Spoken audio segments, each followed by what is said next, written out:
Une transition parfaite pour la question de Gaïa 2017, qui vous donne cette petite information du jour. La Grande-Bretagne accepte de payer 50 millions d'euros pour quitter l'Union européenne. Quelle est votre analyse? Vous vous êtes trompé d'un millier, d'un facteur 1000. C'est pas 50 millions, c'est 50 milliards. 50 milliards d'euros que le gouvernement britannique, semble-t-il, aurait accepté de régler.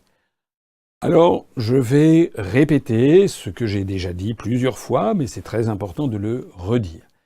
J'ai déjà dit plusieurs fois que cet argent, pour l'essentiel, c'est de l'argent que de toute façon, le Royaume-Uni aurait dû verser, puisqu'il s'agit des engagements budgétaires quinquennaux qui sont pris par tous les États membres de l'Union européenne tous les 5 ans.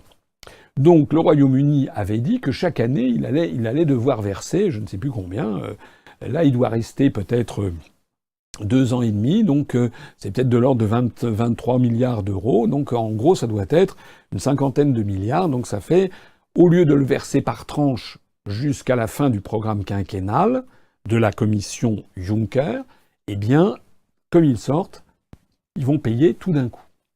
Ce qu'il faut bien comprendre, c'est que le débat qui a été perverti en France, on a fait croire aux Français que c'était une espèce d'amende et de punition contre les Britanniques qui allaient payer 50 milliards. Non, il s'agit d'obliger les Britanniques à payer l'argent en une seule fois qu'ils avaient prévu de verser jusqu'à la fin. Et d'ailleurs, c'était pas le gouvernement de Theresa May, c'était le prédécesseur, c'était le gouvernement de David Cameron. J'ai déjà pris cet exemple. Le débat qui a eu lieu au Royaume-Uni, c'est un peu la même chose que quelqu'un qui prendrait l'engagement d'aller dans un hôtel, par exemple au mois de juillet 2018, et donc qui décide de prendre un hôtel, je ne sais pas moi, sur la Côte d'Azur, de prendre un mois de vacances. Et puis, il arrive, il verse des arts pour avoir la réservation d'une chambre. Il arrive dans cet hôtel le 1er juillet 2018, et puis au bout d'une semaine, l'hôtel lui plaît pas, c'est très bruyant, il y a une route qui passe juste en bas, etc., etc. En plus, le temps est très mauvais, il décide de s'en aller. Et donc, il va voir l'hôtelier et il dit « Excusez-moi, je devais rester pendant tout le mois, je pars au bout d'une semaine. » Donc, et à ce moment-là, l'hôtelier lui dirait « Très bien, vous pouvez partir, mais vous me devez quand même tout le mois, puisque vous aviez fait une réservation pour tout le mois. » Et la personne qui a réservé la chambre dirait « Mais comment ça, je vais pas vous payer tout un mois alors que je ne l'occupe qu'une semaine. » C'est ça le débat. Voilà. Alors, c'est important à comprendre plusieurs choses encore. C'est que cet argent qui va être versé à l'Union européenne, il y a quand même une contrepartie. C'est aussi l'argent que l'Union européenne doit verser au Royaume-Uni. Puisque ça, c'est les sommes versées, mais il y a aussi des sommes rentrantes. Le différentiel entre les deux est de 10 milliards d'euros. 10 milliards d'euros. On vient de l'apprendre, c'était la une du journal Le Monde avant-hier. Moi, je croyais que jusque-là, c'était 6 à 7 milliards. 7 milliards. En fait, c'est 10 milliards d'euros que le Royaume-Uni versait chaque année de plus à l'Union européenne qu'il n'en recevait. Ce qui fait que on nous annonce que le Royaume-Uni va devoir verser les 50 milliards d'euros tout de suite. Bon.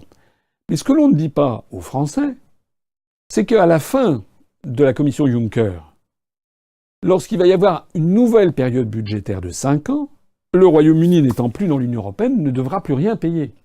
Alors que la France, elle, nous devons payer plus que le Royaume-Uni d'ailleurs. Si la France sortait en ce moment, on lui réclamerait peut-être, je sais pas, 60 milliards d'euros.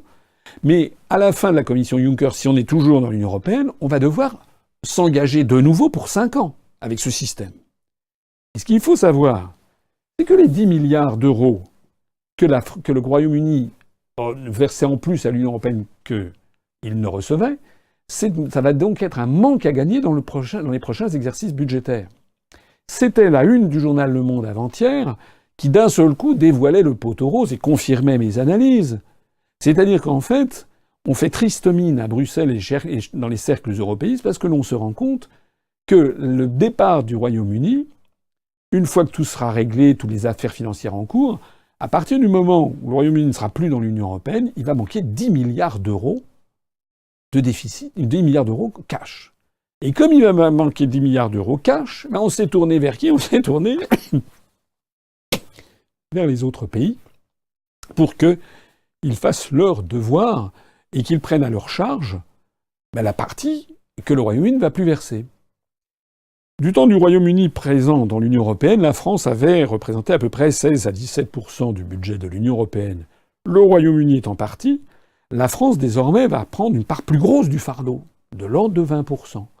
C'est la raison pour laquelle ça va nous coûter à nous, Français, le départ du Royaume-Uni, ça va nous coûter 2 milliards d'euros supplémentaires d'engagement chaque année pour combler le départ des Britanniques. C'est la raison pour laquelle il faut absolument sortir au plus vite, parce que si après le Royaume-Uni, c'est l'Italie, puis l'Espagne, etc., à la fin des fins, la France va devoir payer des sommes absolument monumentales sur ces questions.